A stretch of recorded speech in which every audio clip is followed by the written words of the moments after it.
आगे लाइव। आ गया लाइव। चलो मेरी तरफ दिखाओ जी। नमस्कार, सवाल भारत के पर मैं अजय गेरा। आज आप जानते ही हैं गर्मा गर्म माहौल हो गया है और आज जो प्रचार है वो भी बंद हो चुका है। तो हम सिर्फ जो बेसिक जो लोग हैं जिनके थ्रू ये जाना जा सकता है कि क्या इस समय सिचुएशन है, चाहे वो जातिगत इलेक्शन की बात हो या फिर किसी और तरीके से कोई रुझान हो, तो हमारे साथ हैं आज की डेट में पंजाबी बिरादरी के ऊपर हर कोई कार्ड खेलने की कोशिश कर रहा है। ये चाहते हैं हर कोई कि किसी तरीके से पंजाबियों के वोट मिल जाए। भाजपा अपना हक जमा रहा है पंजाबियों के वोटों पर और दूसरी पार्टीज भी अपना हक जमा रही हैं। तो हमारे साथ पंजाबियों के एक बड़े नेता ओम प्रकाश बजाज जी, जो कि पंजाबी एकता मोर्चा के प्रदेश प्रवक्ता हैं, इनसे गुत्थी सुलझाने की कोशिश करेंगे कि पंजाबियों का रुझान आखिर किस ओर जा रहा है। जी हमारे साथ है ओम प्रकाश बजाज जी। सर नमस्कार।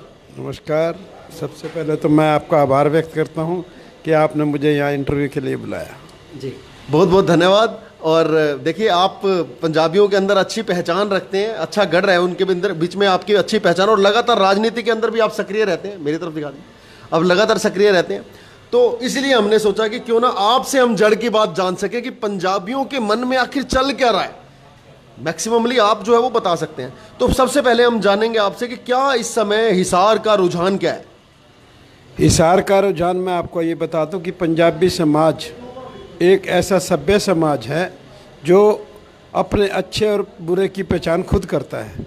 क्योंकि आज मैं दावे के साथ कहता हूँ जो हिसार की विधानसभा सीट के ऊपर है, पंजाबी समाज ने हमेशा ही इस कांग्रेस पार्टी का समर्थन किया है। और यहाँ तक कि मुझे याद है 2005 के अंदर जब ओम प्रकाश जिंदल जी चुनाव जीते, फोन जो आए तो काट देना। जब ओम प्रकाश जिंदल जी चुनाव जीते थे और जब उन्होंने मंत्री बनने के बाद सबसे पहले वो हाउसिंग बोर्ड हिसार में आए थे, तो उन्होंने एक ही बात कही थी, पंजाबी समाज ने ही मुझे जितवाया है और पंजाबी समाज ही मेरा एक परिवार है और पंजाबी समाज के उत्थान के लिए मैं आगे हर कार्य करूँगा। लेकिन दुर्भाग्य था कि वो हमारे बीच से चले गए।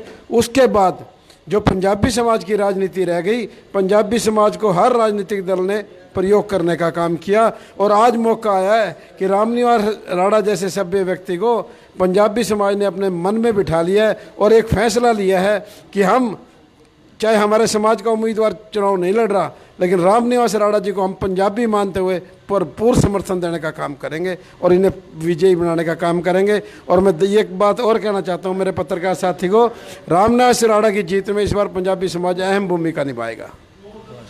आपने तो बिना पूछे सारी बात बता दी। रामनिवास राणा जी के समर्थन में पूरी तरह से पंजाबी समाज मतलब तैयार है। उसका एक कारण है जी, क्योंकि मैं जो आपको कह रहा हूँ, जो पंजाबी समाज की बात है, पंजाबी समाज अपने केवल जब हम लोगों के बीच में वोट मांगने के लिए गए उस वक्त पंजाबी समाज में रोष था। वो कहते थे कि हम बीजेपी को देंगे। लेकिन राणा साहब का जब उन्होंने प्रचार देखा, राणा साहब का जब उन्होंने स्वभाव देखा, राणा साहब की जो सामाजिक सेवा देखी, तो पंजाबी समाज ने अपना मन बना लिया कि हम रामनिवास राणा को जिताएंगे। आपको क्या लगता है गुप्ता साहब का पिछला कार्यकाल में क्या ऐसी कमियां रही जिसको सपोर्ट नहीं किया जा रहा है पंजाबी समाज की तरफ से? उसका मेन कारण ये है जी, जब भी कहीं नौकरी के इंटरव्यू निकले, इसने इस समाज को कभी घास नहीं डाली।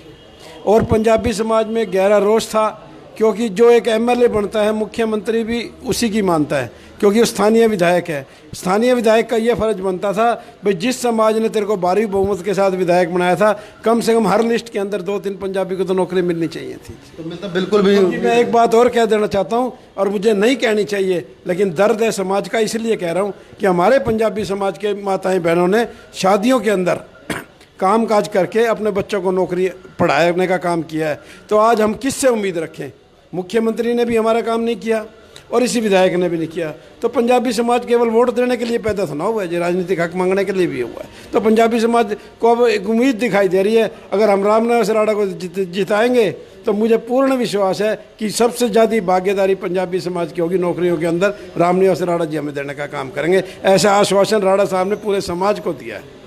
देखिए, हमने अभी इंदिरा कॉलोनी के अंदर काफ़ी आदमी पंजाबी रहते हैं और हमने वहाँ पर तो देखा कि लोगों ने घर के बाहर बोर्ड लगा रखे, और लेडीज़ का एक मैंने बीच में देखा, एक इंटरव्यू भी आया हुआ था, लेडीज़ पूरा एकदम रोषित और घर घर के बाहर बोर्ड, और उन्होंने लिखा हुआ कि जी हमारे यहाँ गलती से भी ना आ जाए कमल गुप्ता। क्या कारण? कारण ये है, लोगों के अंदर गुस्सा है।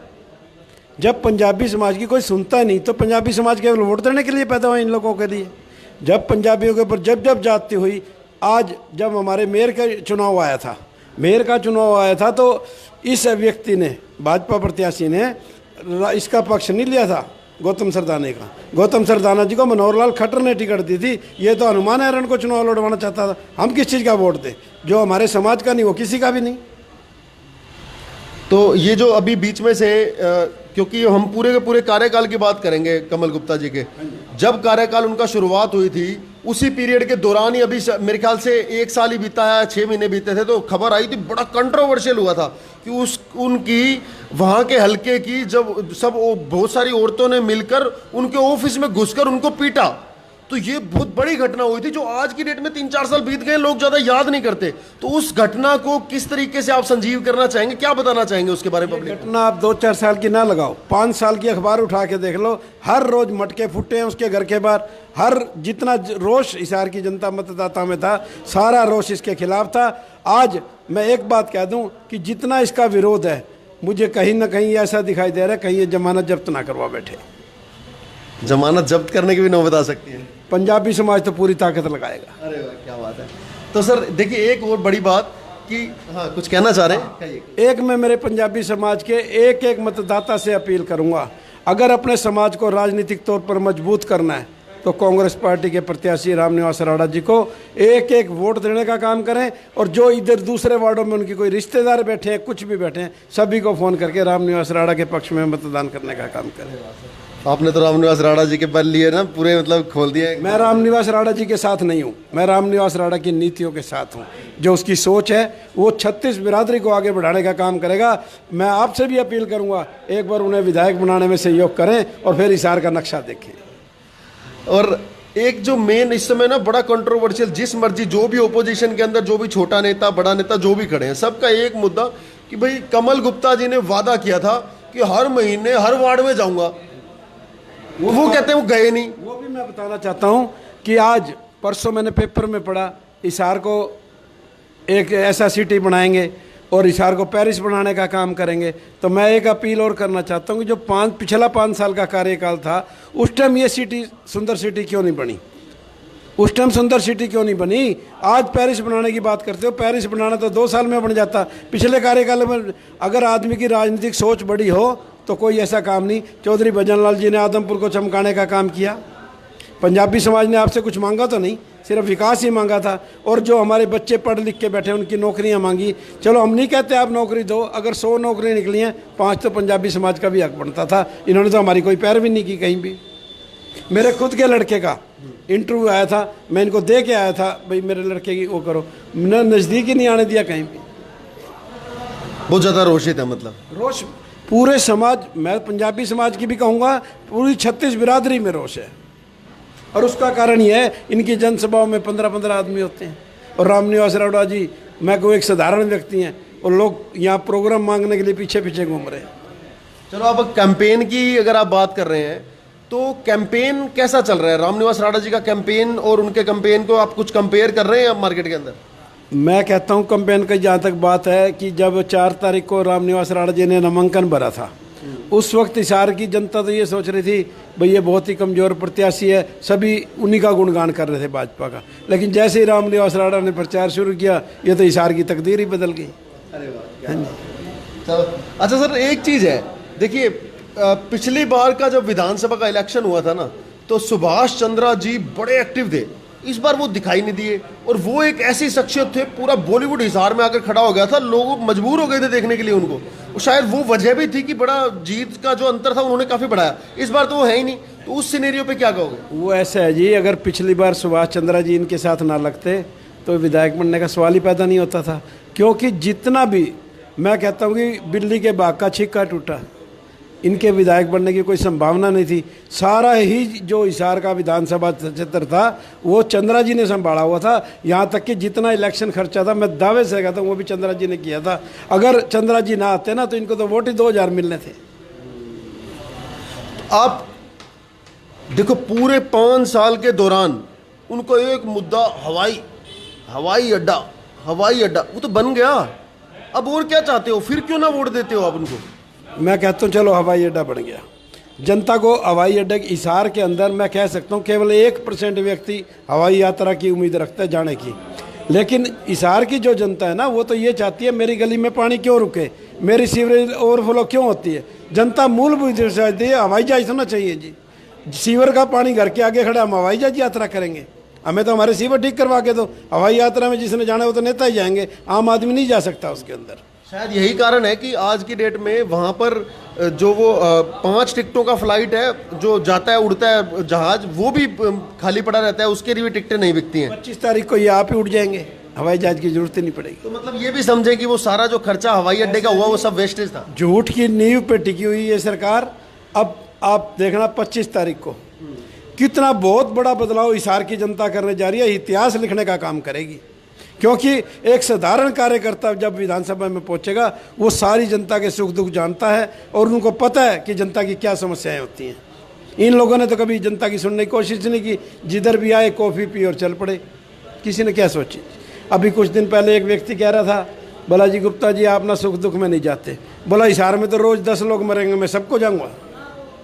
तो जब आप प्रतिनिधि बने हो तो पूरे हिसार के एक एक मतदाता की जिम्मेवारी आपकी बनती है। आप उनके जो उनकी समस्याएं हैं उनको हल करने का काम आप करें। जब भी आप गए, मैंने तो नहीं देखा कहीं भी इन्होंने आप हिसार की मूलभूत सुविधाओं के लिए कभी ध्यान दिया हो, कभी इन्होंने पब्लिक हेल्थ की मीटिंग ली हो।